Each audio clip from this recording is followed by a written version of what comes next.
तो नहीं हो पा रही है इनऑर्गेनिक केमिस्ट्री, लेकिन करना तो है क्योंकि एग्जाम में अच्छा खासा वेटेज है इनऑर्गेनिक केमिस्ट्री का।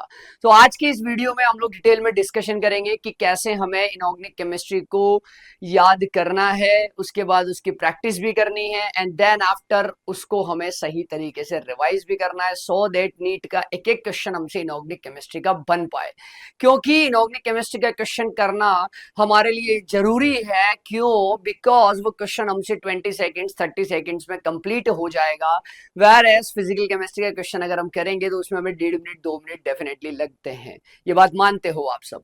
तो आज हम लोग इस वीडियो में डिस्कस करने वाले हैं कि कैसे हमें इनऑर्गेनिक केमिस्ट्री को समझना है, उसके क्वेश्चंस लगाने हैं और उसको रिवाइज करना है विद इन टाइम लिमिट्स। कैसे हम डेली रूटीन में उसको लाएं ताकि हम लोग उसको 2 महीने 3 महीने 4 महीने में एटलीस्ट इस तरीके से कंप्लीट कर लें कि उसके 90 to 95% क्वेश्चन हमसे बन जाए। क्योंकि बच्चों आप लोगों को पता होगा कि 60 मार्क्स की लगभग इनऑर्गेनिक केमिस्ट्री क्वेश्चन पूछे जाते हैं और वो 60 मार्क्स के लिए सिर्फ हमारे पास बेसिक जो चैप्टर्स है वो 4 चैप्टर्स हैं। ऑलराइट, तो चलिए स्टार्ट करते हैं वीडियो को। सबसे पहले हम लोग बात करेंगे कि कैसे हमें, जब हम पहली बार इसको पढ़ रहे हैं तो कैसे हमें चीजों को लर्न करना है। डिफरेंट चैप्टर्स के लिए हम लोग बात करेंगे। देन प्रैक्टिस कैसे करनी है इसकी, कि इस तरीके से हमारी प्रैक्टिस होनी चाहिए जो हमें नीट में काफी ज्यादा फ्रूटफुल हो। देन उसके बाद इसको हम रिवाइज किस तरीके से करेंगे, इन तीनों पॉइंट पर हम लोग डिस्कस करते हैं। सबसे पहले बात करते हैं हम लोग कि हमें लर्न करना है आईयूसी को, हम पहली बार पढ़ रहे हैं। तो पहली बार पढ़ रहे हैं तो सबसे इंपॉर्टेंट और सबसे बेसिक चैप्टर जो है periodic table, classification of the periodic table, वो हमें आना चाहिए। तो उसको, उसमें क्या क्या कर सकते हैं, देखो बेटा। इस चैप्टर में हमारे पास टोटल जो टॉपिक से जहां से क्वेश्चन आता है वो टॉपिक यहां पर लिखे हुए हैं। जैसे कि number 1 is the group and block identification. कैसे हमें अगर z इज इक्वल टू 57 दे दिया जाए या z इज इक्वल टू 64 दे दिया जाए तो इसका ग्रुप क्या होगा, इसका पीरियड क्या होगा, इससे रिलेटेड क्वेश्चन हमसे बनने चाहिए। एकदम कॉन्सेप्चुअल है, एक सिंपल फॉर्मूला बेस है और हमें इनर्ट गैसेस को ध्यान में रखते हुए इसको हम कंप्लीट कर सकते हैं। तो लर्न यहां पर कुछ नहीं करना है, पूरा का पूरा कॉन्सेप्ट बेसिस पर बात है। इफेक्टिव न्यूक्लियर चार्ज क्या होता है, ये हमें काफी काम आने वाला है। जेड इफेक्टिव जिसको हम लोग बोलते हैं, इसको कैलकुलेट कैसे करना है यूजिंग दिस लैटर रूल, तो यहां पर भी कंप्लीट कैलकुलेशन है। कंक्लूजन जो इसका है वो सिर्फ हमें ध्यान रखना है। Third one is the atomic radius. Atomic radius कौन कौन से फैक्टर्स है, एटॉमिक रेडियस क्या होती है, कौन कौन से फैक्टर है जो इसको अफेक्ट करते हैं, और पीरियोडिक ट्रेंड्स इसके कैसे होते हैं, S block, P block, D block और एफ ब्लॉक में। नेक्स्ट उसके बाद में, अच्छा यहां पर कुछ हमारे पास में आते हैं बेटा एक्सेप्शंस। तो एक्सेप्शंस के लिए हम लोग अलग से बात करेंगे कि कैसे हम लोग एक्सेप्शंस को याद रख सकते हैं। पहले हम नॉर्मल ट्रेंड्स तो याद रख पाए, वो हमारे लिए बेटर होगा। नेक्स्ट उसके बाद आता है आयोनाइजेशन एनर्जी क्या होती है, कौन कौन से फैक्टर्स इसको अफेक्ट करते हैं, और पेरियोडिक वेरिएशन इसका क्या होता है, S block, P block, D block और एफ ब्लॉक में। सिमिलरली इलेक्ट्रॉन गेन एंथैल्पी क्या होती है, कैसे पीरियोडिक वेरिएशन होता है, कौन कौन से फैक्टर इसको अफेक्ट करते हैं, और इनके कुछ एक्सेप्शंस जो हमें पता होने चाहिए कि ये बेसिक एक्सेप्शन है जिनसे सवाल पूछा गया है बार बार बार बार। नेक्स्ट उसके बाद में जो बात है दैट इज इलेक्ट्रोनेगेटिविटी क्या होती है, कैलकुलेशन कैसे की जाती है इलेक्ट्रोनेगेटिविटी की किसी भी स्केल पर अगर हम बात करें, एंड देन उसके बाद पीरियोडिक वेरिएशन किस तरीके से है। और ये टॉपिक तो दोस्तों इतना ज्यादा इंपॉर्टेंट है कि इस टॉपिक में तो पूरी की पूरी ऑर्गेनिक केमिस्ट्री समाई हुई है। नेक्स्ट उसके बाद बात आती है order of acidity and basicity की, हाइड्राइड्स, हाइड्रोक्साइड्स एंड ऑक्साइड की एसिडिटी और बेसिसिटी कैसे वेरिएशन करती है जब हम टॉप टू बॉटम चलते हैं या फिर हम लेफ्ट टू राइट चलते हैं। नेक्स्ट उसके बाद बात आती है ऑक्साइड्स का नेचर, कि कौन सा ऑक्साइड जो एसिडिक होगा, बेसिक होगा या फिर एम्फोटेरिक होगा। तो ये जो सारे के सारे टॉपिक्स है बेटा, ये सब टॉपिक्स को हम लोग कॉन्सेप्चुअल अंडरस्टैंडिंग करके इनको याद रख सकते हैं। इसमें कोई किसी प्रकार की रिएक्शंस नहीं है, सिर्फ हमें चीजों को समझना है कि ये क्या होते हैं और ये किन फैक्टर्स पर डिपेंड करते हैं। तो उन फैक्टर के बेसिस पर हम लोग एक चार्ट बना सकते हैं जिसमें एक्सेप्शन का एक अलग कॉलम बना सकते हैं और उस एक्सेप्शन में हम लोग डिफरेंट प्रॉपर्टीज के लिए उनके एक्सेप्शंस को लिख सकते हैं। इस तरीके से ये चैप्टर हमारा कंप्लीट हो जाएगा और इससे 1 या 2 क्वेश्चन हमें हर बार देखने को मिलते हैं। और इवन दो ये चैप्टर हमारे आगे आने वाले चैप्टर जिनके हम बात करेंगे उनमें भी बहुत काम आएगा। आपको पता होगा this is the first chapter जो कि पूरी इनऑर्गेनिक केमिस्ट्री में हमें काम आता है। सेकेंड चैप्टर जो आपका है दैट इज सबसे ज्यादा इंपॉर्टेंट इंपॉर्टेंट, सबसे ज्यादा इंपॉर्टेंट वेटेज वाला टॉपिक है ये पूरी केमिस्ट्री का, केमिकल बॉन्डिंग, जिससे 4 से 5 सवाल, 5 से 6 सवाल हमें हर बार देखने को मिलते हैं। अब वो क्वेश्चन इन्हीं में से ही किसी टॉपिक के हो सकते हैं। पूरा जो चैप्टर है लर्न करने का उतना ज्यादा कुछ है नहीं, रट्टा मारने का उतना ज्यादा कुछ है नहीं, जो है चीजें समझने का है कि क्या वीबीटी थ्योरी में बताया गया है, वीबीटी थ्योरी में कैसे हम लोग स्ट्रेंथ कैलकुलेट करते हैं बॉन्ड की, कैसे बॉन्ड की लेंथ कैलकुलेट करते हैं, और किस प्रकार सिग्मा बॉन्ड पाई बॉन्ड बनते हैं, किस किस कॉम्बिनेशन से सिग्मा पाई बन सकते हैं, ये पूरा अंडरस्टैंडिंग वाला टॉपिक है। Second one is the hybridization, most important topic, जिसकी शेप से बहुत सारे क्वेश्चंस पूछे गए प्रीवियस नीट में, आप उठा के देखेंगे तो आपको भरे पड़े मिल जाएंगे।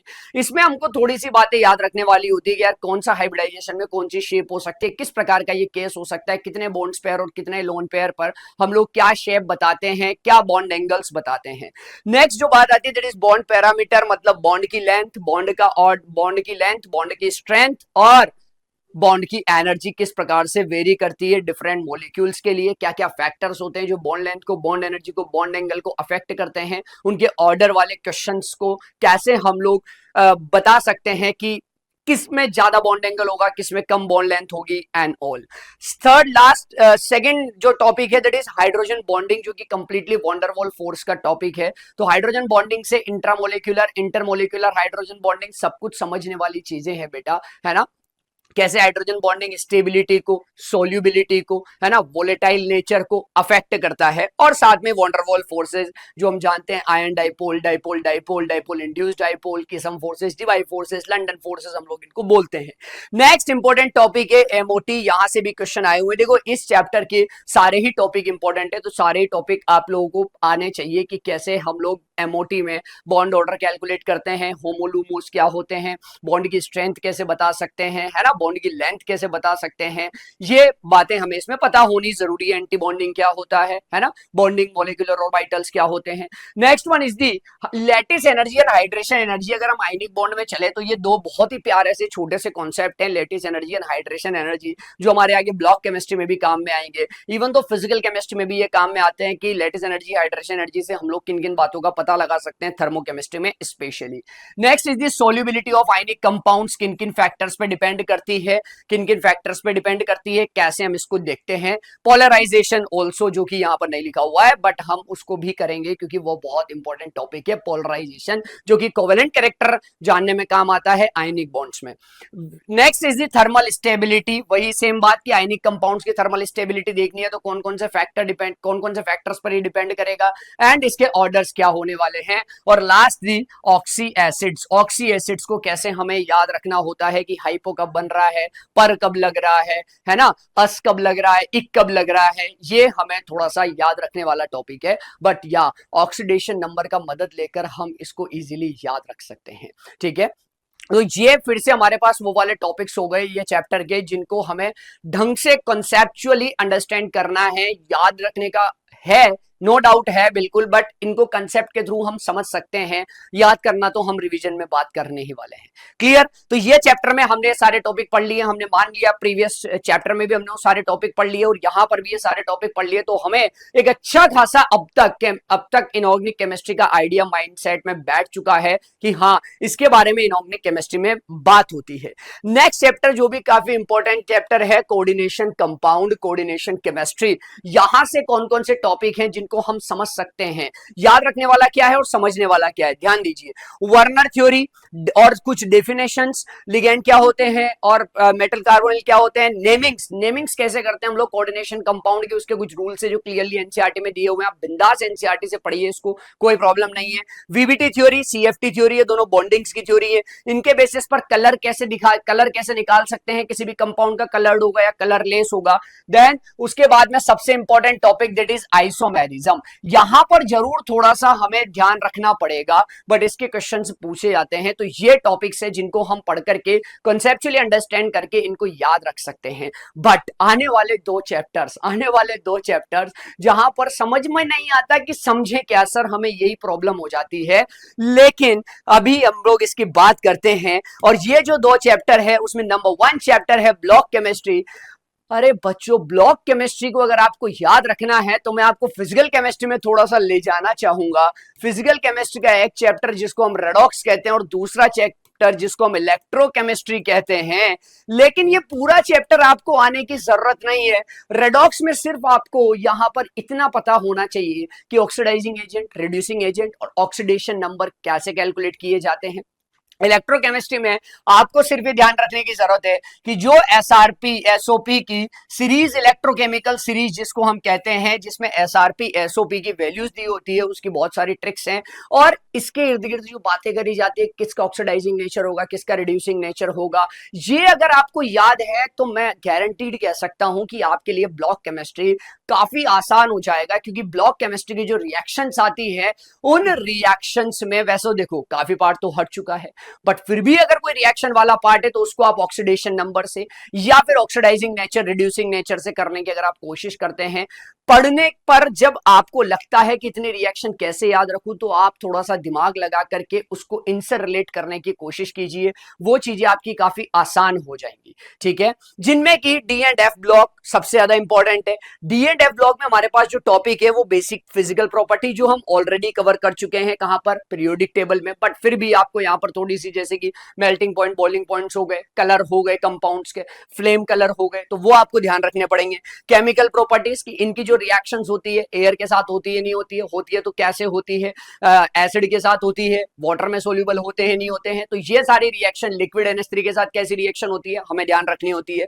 Where as MOP, method of preparation D and F block के, कि कौन सा कंपाउंड अगर हम बना रहे हैं, सपोज मैं Na2CrO4 बना रहा हूं या K2Cr2O7 बना रहा हूं या KMnO4 बना रहा हूं, तो कैसे मैं बना सकता हूं, वो भी आप ध्यान रख सकते हैं। किससे? ऑक्सीडेशन नंबर की मदद से इजीली। नेक्स्ट इज द इनके यूजेज, जो तो आप एक बार पढ़ करके वैसे ही आपको याद हो जाएंगे। Second is the P block. P block में आपको फिजिकल प्रॉपर्टीज और केमिकल प्रॉपर्टीज, फिजिकल प्रॉपर्टी हम ऑलरेडी डिस्कस कर चुके हैं, बट स्टिल आपको एनसीईआरटी पढ़नी है, क्योंकि कुछ ऐसी प्रॉपर्टीज है जो वहां पीरियोडिक टेबल में हमने नहीं पढ़ी है, वो हमने यहां पर पढ़नी पड़ेगी। Next is the chemical properties. Chemical properties में हम लोग बात करें कि वही रिएक्शंस किन किन के साथ कर सकते हैं, सारे कंपाउंड H2O के साथ कैसे रिएक्शन कर सकता है, या फिर NaOH के साथ या HCl के साथ कैसे रिएक्शंस कर सकते हैं, इनके हाइड्राइड्स हो गए या नॉर्मल ये कंपाउंड्स हो गए। तो ये केमिकल प्रॉपर्टीज के लिए आपको इनकी मदद लेनी पड़ेगी। देखो बेटा, ये जो दो चैप्टर मैंने ऊपर फिजिकल केमिस्ट्री के लिखे हैं, ये आपको इनऑर्गेनिक केमिस्ट्री को समझने के लिए बहुत ज्यादा इंपॉर्टेंट चैप्टर्स हैं। तो इनकी जो भी मैंने टॉपिक्स की आप लोगों से बात करी है, वो आपको सही तरीके से आना चाहिए, ताकि इनमें जो चीजें आ रही है उनको समझने में आपको आसानी हो। तो ये हुए हमारे 4 चैप्टर, और इसके अलावा एक और छोटा सा बस last chapter, that is salt analysis. यहां पे मैं केटाइंस और एनाइंस के डिफरेंट ग्रुप्स जो होते हैं, इनके प्रिलिमिनरी टेस्ट कैसे होते हैं, कंफर्मेटरी टेस्ट की रिएक्शंस कैसी होती है, यहां पर भी अगर आप रिएक्टिविटी सीरीज को या इलेक्ट्रोकेमिकल सीरीज को प्लस ऑक्सीडेशन नंबर या oxidizing agent, reducing agent, nature को यूज करते हो, तो आपको काफी आसानी होती है इनको पढ़ने में, समझने में, याद रखने में। तो अभी तक आपने पूरी की पूरी जो इनऑर्गेनिक केमिस्ट्री है वो पढ़ चुके हैं। हम पांचों चैप्टर को हम अच्छे से पढ़ चुके हैं, समझ चुके हैं कि इनमें क्या क्या है। इनके हमने बना लिए हैं शॉर्ट नोट्स। शॉर्ट नोट्स में हमने लिख ली है बेसिक बातें, प्लस पीरियोडिक टेबल की बात करें तो एक्सेप्शन लिख लिए हैं, केमिकल बॉन्डिंग की बात करें तो कुछ ऐसे ऑर्डर होते हैं सॉल्युबिलिटी में भी या थर्मल स्टेबिलिटी में भी, या फिर हाइब्रिडाइजेशन में भी कुछ ऐसे मॉलिक्यूल्स होते हैं जहां पर कोई रूल लगता है, जैसे ड्रैगोस रूल लग गया, तो वहां पर कैसा हाइब्रिडाइजेशन वेरी करेगा, ऑड इलेक्ट्रॉन स्पीशीज का हाइब्रिडाइजेशन कैसे निकालते हैं, उनको हमने अलग से साइड में नोट कर लिया। सिमिलरली कोऑर्डिनेशन कंपाउंड में भी, सिमिलरली सॉल्ट एनालिसिस में भी एंड पी ब्लॉक में भी, इन सबके बना लिए हमने शॉर्ट नोट्स। ठीक, और हम चैप्टर को पढ़ चुके हैं। अब जब पांचों चैप्टर हम पढ़ चुके हैं, तो हमारा नेक्स्ट काम क्या होता है, उनकी प्रैक्टिस करने का। तो ये सबसे इंपॉर्टेंट पार्ट है जहां पर हमको करनी है इनकी प्रैक्टिस। तो देखो यार, प्रैक्टिस आप लोग किसी भी इंस्टीट्यूट के मॉड्यूल से, शीट से, पैकेज से कर सकते हैं, है ना। सब में क्वेश्चंस होते हैं। आप ये मान के चलिए कि आपको हर चैप्टर में लगभग 150 से 200 क्वेश्चन के आसपास करने होते हैं, और इसका एक क्वेश्चन करने में लगता है 40-45 सेकंड, मैक्सिमम 1 मिनट आप ले सकते हैं। तो अगर आप 3 आवर्स अपने दे सकते हैं एक चैप्टर को, तो आप बेसिकली उसके 200 क्वेश्चन के आसपास इजीली लगा सकते हैं, जिसमें PYQs भी शामिल है, कुछ ऐसे भी होते हैं जो रिपीटेड है, तो वो आप फाइंड आउट कर सकते हैं। ठीक, तो आप प्रैक्टिस कैसे करेंगे अब हम लोग की 200 क्वेश्चन मुझे करने हैं, तो इन 5 चैप्टर के हो गए बेसिकली 1000 सवाल, 1000 क्वेश्चन हो गए। 1000 क्वेश्चन को हम लोग को कैसे करना है, ध्यान से सुनिएगा। डेली आपको क्या करना है बेटा, डेली आपको क्या करना है, आपको चुनने हैं कुछ 30 सवाल, आपको चुनने हैं कुछ 30 क्वेश्चन। तो आपने पीरियोडिक टेबल के 30 क्वेश्चन उठा लिए। 30 क्वेश्चन के लिए आपने अपने मोबाइल फोन में, जो कि आप सबके पास में है, उसमें आपने लगा दिया 30 मिनट का टाइमर। इसमें हमने लगा दिया 30 मिनट का टाइमर, क्योंकि देखो बेटा, हमें प्रैक्टिस में 2 चीजें सीखनी है जो हम एग्जाम में जिसका रेप्लिका करने वाले हैं। वो 2 चीजें क्या है, नंबर 1 चीज जो हमें स्पीड भी मेंटेन रखनी है, नंबर 2 चीज जो हमें एक्यूरेसी भी मेंटेन रखनी है। तो ये दोनों हमारे प्रैक्टिस कैसे हो पाएगी, इन दोनों की प्रैक्टिस कैसे हो पाएगी, इन क्वेश्चंस की प्रैक्टिस करते हुए वो बात समझनी है हमें। कि हम सबसे पहले बात करें कि हमने 30 क्वेश्चंस के लिए 30 मिनट्स का टाइमर लगाया। इस 30 मिनट्स के टाइमर में हमने क्वेश्चन करना शुरू किए। नोट्स को साइड में हटा दिया, शॉर्ट नोट्स को भी साइड से हटा दिया हम, क्योंकि चैप्टर पढ़ चुके हैं अभी तक। अब हमने इनके क्वेश्चन लगाना शुरू किए। जब हमने क्वेश्चन लगाना शुरू किए तो आपको कुछ चीजें स्टेप्स फॉलो करने हैं। 1 से लेकर 2, 3, 4, 5 एंड सो ऑन आप चले गए 29 और 38 क्वेश्चन तक। ऑल राइट, आपको रखनी है एक साइड में कॉपी जिसमें हम लोग लिखेंगे उसके आंसर। नोटबुक में या जिस भी पैकेज मॉड्यूल में क्वेश्चन दिए हुए वहां पर नहीं लगाते हैं तो ज्यादा बेटर है, हम लोग साइड में ABCD लिख करके उसके आंसर लिख सकते हैं। पहला क्वेश्चन मैंने देखा, मुझे लग रहा है इसका आंसर A है, मैंने साइड में लिख दिया A। दूसरा क्वेश्चन मैंने देखा इसका आंसर C है, तो मैंने रख दिया साइड में C। तीसरा क्वेश्चन देख करके मुझे हो रहा है थोड़ा सा कंफ्यूजन, तो मैंने कर दिया स्टार मार्क और मैं नीचे बढ़ गया। देखो, इनऑर्गेनिक केमिस्ट्री का एक ऐसा पार्ट है जहां पर सबसे ज्यादा नेगेटिव मार्किंग आप लेकर के आते हो, क्योंकि आपको ऑप्शन देख के लगता है कि हाँ यार ये हो सकता है। ऑप्शन देख करके हमें लगता है कि हाँ मेरे 4 नंबर आ गए, पर जब घर आके हम लोग उसको देखेंगे तो -1 में तब्दील हो जाएंगे और 5 नंबर का हम लोग सीधा साधा नुकसान कर देंगे। तो उस नुकसान से बचने के लिए हम लोग क्या कर सकते हैं, क्वेश्चन स्किपिंग टेंडेंसी हमारी होनी चाहिए, क्योंकि हमें फाइनल एग्जाम में भी कुछ क्वेश्चन तो ऐसे होंगे जिनको स्किप करना है। 180 का पेपर तो हमें अटेम्प्ट नहीं करना है, ठीक। तो इस तरीके से करते करते मैंने 3 क्वेश्चन को स्किप किया और 3 क्वेश्चन को स्किप करते हुए मैंने 30 क्वेश्चन के आंसर मार्क कर दिए। विदाउट वॉचिंग आंसर्स मैंने नहीं देखे हैं, इन बिटवीन आंसर्स। आंसर देखने की अगर आपकी आदत है तो उसको जल्द से जल्द हटा दीजिए, क्योंकि यही आदत आपको एग्जाम में बहुत दुखी करेगी। क्यों? क्योंकि बेटा आप समझते हो साइकोलॉजी की, हम हमारे दिमाग को एक क्वेश्चन करते हैं, आंसर देख के समझाते हैं कि हाँ यार इसका ए ऑप्शन है, हाँ मैंने ए लगाया है, बहुत बढ़िया, मजा आ गया, yes I can rock the exam. But बेटा ऐसा वहां एग्जाम में नहीं हो पाएगा। आप अपने दिमाग को ये बार बार सिग्नल देते हैं कि मैं एक क्वेश्चन करता हूं, उसका आंसर देखता हूं, सही होता है मेरा कॉन्फिडेंस बढ़ जाता है, गलत होता है मैं उसको सही करने की कोशिश करता हूं। बट एग्जाम में हमारे पास क्योंकि आंसर नहीं होते हैं तो हमें इस माइंडसेट से निकलने के लिए वहां पर काफी डिफिकल्टी आती है। तो आप अपने माइंडसेट के साथ में कृपया ना खेलें, उसको उसी तरीके से प्रिपेयर करें जिस तरीके से हमको नीट में एग्जाम देना है। तो जब हमने ये पूरे 30 क्वेश्चन कर दिए, पीरियोडिक टेबल की मैं स्पेशली बात कर रहा था, कोई भी 2 टॉपिक 3 टॉपिक या एक टॉपिक उठा करके, अब जब इसमें से मैंने आंसर्स देखना शुरू किए तो आंसर्स में यार मैंने कर दिए टोटल 27 क्वेश्चन, 3 क्वेश्चन मैंने स्किप कर दिए। ये पूरा एनालिसिस आपके पास होना चाहिए। 27 क्वेश्चन करने में आपके जो करेक्ट आंसर है पीछे देखने पर वो सपोज 22 ही करेक्ट है, तो 30 में से बेसिकली आप लोग 22 ही करेक्ट कर पाए, दैट इज नियरली 72, 73, 74% के आसपास आप इस पर्टिकुलर टॉपिक में जिसके भी ये क्वेश्चन है उसके आंसर्स आप सही कर पाते हैं, विद इन टाइम कर पा रहे हैं, विद इन टाइम कर पा रहे हैं और विद एक्यूरेसी कर पा रहे हैं। तो अब आपको इसको समझना है कि ये जब आप 30 क्वेश्चंस के सेट बनाएंगे 200 क्वेश्चन के लिए, तो आपको लगभग 6 या 7 सेट बनाने पड़ेंगे। तो उन 6 या 7 सेट में आपके पास ये डेटा प्रेजेंट होगा कि मैं लगभग कितना परसेंट एक्यूरेसी के साथ में इस चैप्टर के क्वेश्चन को लगाता हूं। तो आपको समझ में आ जाएगा कि ये टॉपिक मेरा वीक है या मैं जो क्वेश्चन गलत कर रहा हूं, नेगेटिव हो रहे हैं, वो कौन से टॉपिक के हैं, क्या वो सेम टॉपिक के हैं। तो जब आप अपने इन 8 क्वेश्चंस का एनालाइज करेंगे कि जो मैंने स्किप किए 3 क्वेश्चन और जो मेरे गलत हुए बाकी के 4 या 5 क्वेश्चन, इनमें क्या ये सेम टॉपिक के हैं, अगर सेम टॉपिक के हैं तो हमें वो रिवाइज करने की जरूरत है, और अगर ये डिफरेंट टॉपिक के हैं तो मैं गलती क्या कर रहा हूं, मैंने क्या सोचा, ऐसा मैंने क्यों सोचा, ये सब बातें आपको अपने आप से करनी पड़ेगी जब आप इन क्वेश्चंस की प्रैक्टिस कर रहे होंगे। क्योंकि अपनी कमजोरी को पता होना तभी तो हम उसको इंप्रोवाइज कर पाएंगे और तभी हम नीट एग्जाम में ऐसी गलतियों से बच सकते हैं। तो ये डेटा आपके पास सबके लिए होना चाहिए। पीरियोडिक टेबल के जो हमने 7 सेट बनाए, उन पीरियोडिक टेबल के पूरे 6 से 7 सेट जो है 30 30 क्वेश्चंस के, उनके लिए हमारे पास ये डेटा तैयार है। इस डेटा के हिसाब से हमने जो एवरेज निकाला, सपोज वो एवरेज मेरा आ रहा है 75% का। सिमिलरली केमिकल बॉन्डिंग के लिए जब मैंने बनाया, जो भी सेट बन रहे हैं उनका जो मेरे पास एवरेज आ रहा है वो आ रहा है 90% का। और अगला जब मैं पी ब्लॉक के लिए यही डेटा बनाता हूं, या एस या डी एंड एफ ब्लॉक के लिए डेटा बनाता हूं, ब्लॉक केमिस्ट्री के लिए, तो ये हमारे पास में बेसिकली डेटा आ रहा है 60%। इट मींस आपको ये समझ में आ जाना चाहिए कि अगर पेपर में मुझे केमिकल बॉन्डिंग का क्वेश्चन दिखता है तो मुझे सबसे पहले उस पर अटैक करना है, सबसे पहले मुझे उस पर अटैक करना है, क्योंकि वहां मेरी जो एक्यूरेसी होती है वो बहुत अच्छी एक्यूरेसी होती है। जब मैं घर पे प्रैक्टिस की थी मैंने, ये बात हम उस दिन सोचेंगे जिस दिन हमारा एग्जाम होगा। तो हमने बेसिकली हमारे माइंडसेट को बना लिया है वैसा कि बिना आंसर देखे हम लोग क्वेश्चन अटेम्प्ट कर पाते हैं। प्लस साथ में हमें यह भी पता चल गया कि पी ब्लॉक का क्वेश्चन आएगा तो मुझे थोड़ा सा सोचना पड़ेगा, या फिर अगर आप इन गलतियों को अभी निकाल लेते हो with in 3 month 4 month 5 months, अगर आप इनको इंप्रोवाइज कर लेते हो तो बहुत ही अच्छी बात है, क्योंकि दोबारा आप शीट लगाएंगे फिर इस पर्टिकुलर चैप्टर के लिए, इस चैप्टर के लिए जो क्वेश्चन आपसे नहीं हुए क्योंकि उन पर लगा हुआ है स्टार मार्क, तो वो क्वेश्चंस आपको दोबारा देखने हैं, वापस से थ्योरी पढ़ के मैं क्या गलती कर रहा हूं, कैसे कर रहा हूं, समझ में आ गई होगी आपको बात। तो बेसिकली प्रैक्टिस जब हम कर रहे हैं तो हम कुछ चीजों पर काम कर रहे हैं। नंबर 1 चीज कि हम सबसे पहले टाइम लिमिट में सवाल करते हैं। नंबर 2 कि हम हमारी एक्यूरेसी को बिल्कुल ध्यान में रखते हैं, तो स्पीड हो गई, एक्यूरेसी हो गई। थर्ड वन इज दी हमारी किस किस टॉपिक में वीकनेस है, टॉपिक में, चैप्टर में नहीं, चैप्टर के भी किस टॉपिक में मैं वीक रह जाता हूं, ये वीकनेस पे मैं काम करके उसको और इंप्रोवाइज कर सकता हूं।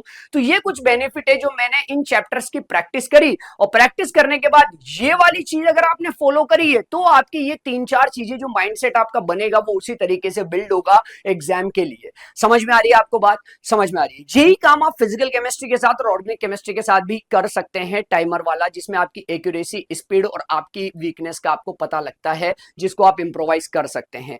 नाउ अब हमने प्रैक्टिस भी कर ली है, तो अब जो नेक्स्ट पार्ट आ रहा है वो पार्ट आ रहा है यहां पर रिवीजन का। तो बेटा रिवीजन के लिए हमने जब लर्न किया था इन सारे चैप्टर्स को, तो हमने बनाए थे हमारे प्यारे प्यारे से छोटे छोटे से शॉर्ट नोट्स, हमने बनाए थे शॉर्ट नोट्स। अब हम क्या करेंगे, हमारा टारगेट होना चाहिए कि हम हर 3 दिन में एवरी 3 डेज में मैं किसी एक चैप्टर के शॉर्ट नोट्स तो एटलीस्ट पढ़ पाऊं, क्योंकि आपको शॉर्ट नोट्स पढ़ने में एक चैप्टर के लगेंगे 15 मिनट, 20 मिनट, 25 मिनट, आधा घंटा मैक्सिमम। तो हर 3 दिन में आप लोग अपना 30 मिनट्स का टाइम डिवोट करके, अपना 30 मिनट्स का टाइम डिवोट करके एक चैप्टर को खत्म कर सकते हैं। तो ये जो 6-7 बेसिकली चैप्टर्स हैं, इनमें आपको कितने दिन लगने वाले हैं, 6-7 चैप्टर्स अगर आपके पास में है तो आपको बेसिकली 1 महीना मान के चल रहा हूं मैं, 1 महीने में आके एक बार सबको रिवाइज कर लेंगे, अगले महीने फिर हम सबको रिवाइज करेंगे, उसके नेक्स्ट मंथ फिर हम सबको रिवाइज करेंगे। क्यों? क्योंकि टाइम तो हमें उतना लग ही नहीं रहा है, हमको तो 30 मिनट्स देने हैं। कितने दिन में?